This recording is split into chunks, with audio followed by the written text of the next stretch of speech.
नमस्कार। जब मैंने यह कहा कि बर्खास्त आईएएस अधिकारी पूजा खेरकर कानूनी दांवपेच का सहारा लेकर सर्विस में पुनः आ जाएगी, बहाल हो जाएगी, तो हमारे दर्शकों में से ही कुछ लोग नाराज हो गए।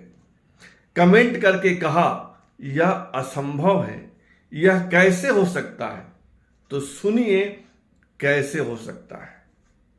पूजा खेरकर ने दिल्ली हाई कोर्ट में एक याचिका लगाकर जो कुछ कहा है वह आप सुनेंगे तब आप ही कहने लगेंगे कि हां, संभव है कि पूजा खेरकर सर्विस में वापस आ जाए।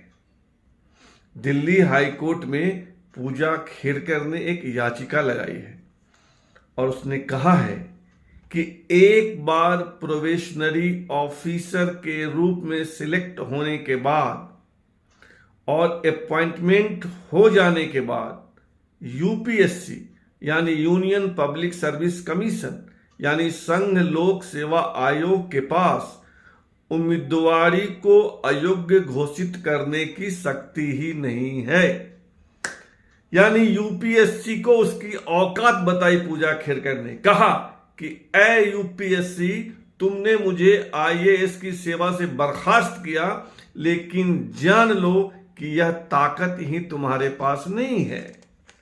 और पूजा खेरकर यही नहीं रुकी, उसने और क्या कहा है यह भी सुनिए।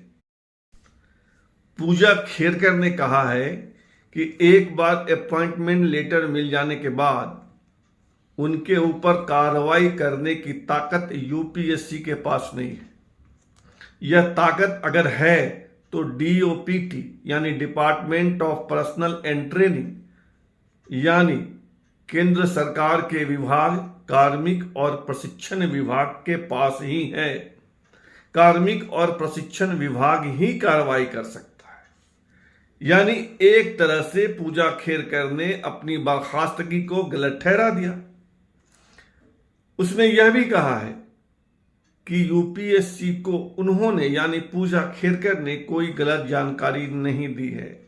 उनके तमाम कागजात को जांचने के बाद ही उसको अपॉइंटमेंट लेटर दिया गया, यानी तब उसके सारे कागजात सही थे, विकलांगता सर्टिफिकेट भी सही था।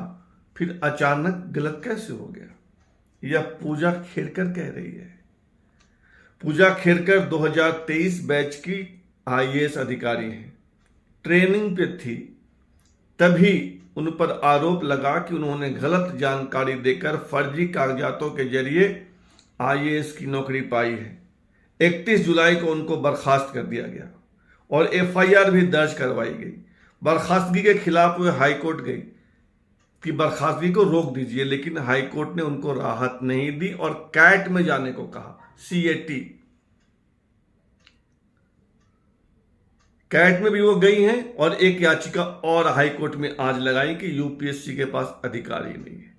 और चूंकि एफआईआर दर्ज हुआ था तो गिरफ्तारी का भय, तो अग्रिम जमानत पाने के लिए जिला कोर्ट में गई दिल्ली में, वहां अग्रिम जमानत नहीं मिली तो हाईकोर्ट में गई। हाईकोर्ट ने उनको थोड़ी सी राहत दी, गिरफ्तारी पर 22 अगस्त तक रोक लगा दी। 22 अगस्त को पुनः सुनवाई हुई, उसके बाद 29 अगस्त तक रोक लगा दी गई है, लेकिन गिरफ्तारी की तलवार अब भी लटक रही है। अब देखिए कि 29 अगस्त को सुनवाई में क्या होता है, लेकिन पूजा खेरकर ने चाल तो चल ही दी है। अब मेरे जो दर्शक नाराज हो रहे थे कि वह कैसे लौटेगी, असंभव है, शायद अब वे भी मान ले कि हाँ 35-40% लौटने की उम्मीद है। और मेरे पुराने वीडियो देख लीजिए, मैंने भी 35-40% ही कहा था। फिलहाल इतना ही। धन्यवाद। आपसे आग्रह है कि आप इस चैनल को ज्वाइन कीजिए, सब्सक्राइब कीजिए, लाइक शेयर और कमेंट कीजिए।